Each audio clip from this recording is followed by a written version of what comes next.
రైతులందరికీ నమస్కారం అండి. వెల్కమ్ టు రైతు సమాచార వేదిక. ముందుగా మన ఛానల్ని కొత్తగా చూస్తున్నవారు తప్పకుండా సబ్స్క్రైబ్ చేసి లైక్ చేయండి ఫ్రెండ్స్. అదేవిధంగా తోటి రైతులు అయితే షేర్ చేయండి. మీరు వీడియోలో చూస్తున్నది ఏంటంటే ఇఫ్కో వాళ్ళది నానో యూరియా అనమాట. మనకు చాలా తక్కువ కాస్ట్లో మొక్కకి ఈజీగా నైట్రోజన్ అందించడానికి చాలా ఎక్స్ట్రాగా పనిచేస్తుంది. ఇది మొక్క గ్రోత్ రావడానికి, మనకు వచ్చిన పూత పెందెగా సాగడానికి చాలా ఎక్స్ట్రాగా పనిచేస్తుంది.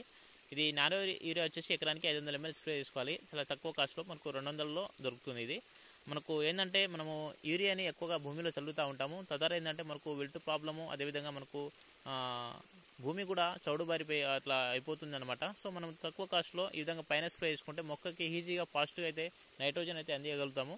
అదేవిధంగా ఇంకోటి ఏంటంటే మనకు సెంట్రల్ గవర్నమెంట్ కూడా ఆల్రెడీ చెప్పడం జరిగింది, యూరియా అధిక మోతాదులో వాడడం ద్వారా మనిషికి కూడా చాలా హెల్త్ ఇష్యూస్ అయితే రావడం జరుగుతుందని ఆల్రెడీ చెప్పడం జరిగింది. కాబట్టి ఈ విధంగా వాడుకుంటే చాలా ఎక్స్ట్రా ఉంటుంది. మనకు ఇప్పటి నుంచి సాగరిక కూడా మనం ఆల్రెడీ స్ప్రే చేసి ఉన్నాము. చాలా మంచి ప్రోడక్ట్, చాలా మంచి ప్రొడక్ట్స్ అయితే ఉన్నాయి దీంట్లో.